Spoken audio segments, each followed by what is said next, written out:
Imaginamos cuál puede haber sido la emoción de Rafael Alberti al volver tras un largo y doloroso exilio a su tierra.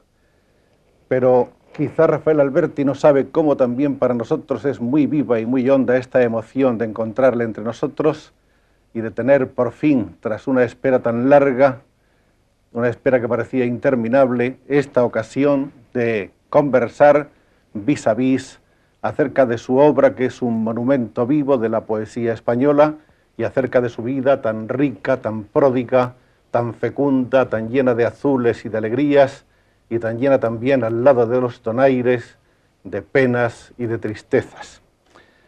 Maestro, muchísimas gracias por estar aquí. Nos sentimos muy felices de eso. Esperamos que esta estancia sea muy larga, muy cordial, muy fructífera y llena del cariño de todos sus amigos. Gracias. Quiere usted que recordemos un poco su vida, que recordemos que usted nace en el puerto de Santa María, en la bahía de Cádiz, sí, en el año 1902, exactamente un día 16 de diciembre. Sí. Naturalmente que de ese día no tiene usted noticia alguna. No, solo recuerdo que mi madre me dijo que yo nací a la madrugada de ese día y que había una gran tormenta en la bahía de Cádiz. Eso es una cosa que recuerdo que mi madre me dijo. Vino usted entre el fragor de una gran tormenta, sí, sobre esa bahía apacible. Cosa rara en el mes de diciembre allí en aquella bahía. Pero mi madre recordaba ese detalle. Mi madre era una persona muy poética, muy lírica. Yo le debo muchísimo. Mi madre le gustaban mucho los jardines, conocía todos los nombres de las flores, de las plantas, le gustaba, cosa extraña, el canto de los mosquitos, le gustaba quedarse dormida junto a un jardinero que un mosquito le cantase, según ella, al oído. Yo a mi madre le debo muchísimo, era el ser poético de mi casa, el que me toleraba todas las cosas y el que me impulsó mucho a escribir, ¿verdad? Porque otra parte de la familia al menos era indiferente, mi madre no lo fue, no. Usted lo ha dicho en varias de sus confesiones, sobre todo en La Arboleda Perdida, a la que no habrá más remedio que referirse muy a menudo, y ha contado que su madre era un ser de una sensibilidad exquisita, sí, rara y delicada.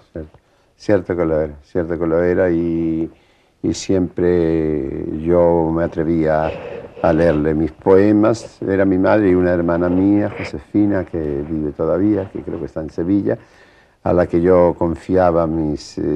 bueno, yo era pintor realmente, yo empecé a escribir muy tarde, pero la formación esta de lírica de mi madre me contribuyó mucho al desarrollo de mi sensibilidad. Yo en el colegio más que nada mi ilusión era pintar, yo casi nunca iba al colegio, iba a las playas a bañarme con otros amigos, alumnos, ¿verdad? Yo estaba externo en el colegio de los jesuitas del puerto y salía a dibujar caracolas, carteles de la transatlántica que iban a América, las calles del puerto, etc. Mi vocación verdadera era la pintura. Yo empecé a escribir muy tarde. Los barcos, la mar y esas ubes gigantes que eran las gaviotas, ¿no? Sí, sí, yo realmente le debo mucho a la bahía de Cádiz. Casi todo lo que soy. El mar para mí ha sido un personaje tan esencial que aun cuando yo lo nombro a veces sin tener ya ninguna relación con aquel mar, tiene un significado profundo y una relación con mi infancia.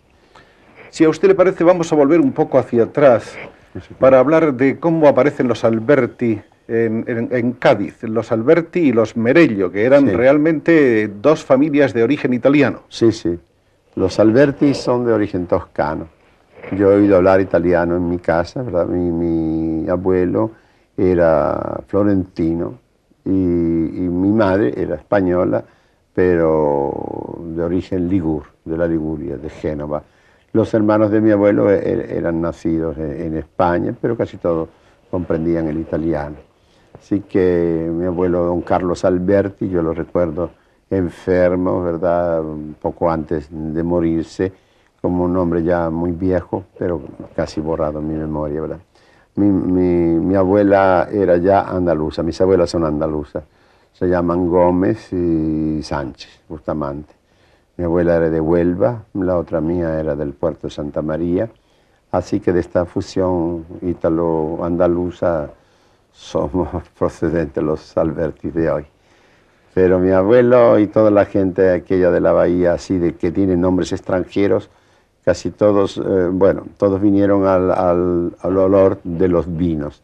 Fue el momento de auge de las viñas de Jerez y en el siglo XVIII empiezan a llegar estos grandes fundadores de los vinos que hoy son los continuadores. Llegaron los Domecq, que son franceses, llegaron los Osborne, que son irlandeses, los Terry, que son de origen irlandés, los Saupol, los González Vías, y se formó una Andalucía muy especial, muy bonita, por cierto, muy linda, de muchachas rubias, morenas, de procedencia inglesa, pero nacidas en Andalucía, ya de familia mezclada, andaluza, con toda esta gente de fuera.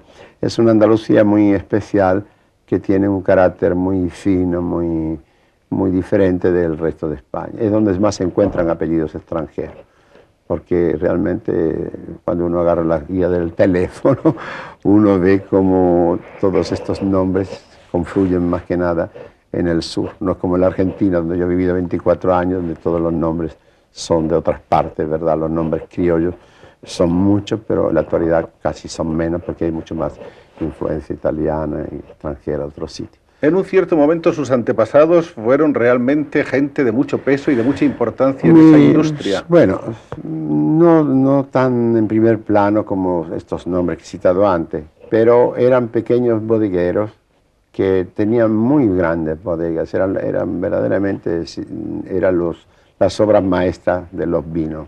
Pero cuando vino el auge, ¿verdad?, de los vinos de Jerez y empezó el monopolio de los vinos, las 4 o 5 grandes nombres de estos que yo he dado fueron anulando a los que se quedaban como pequeños productores.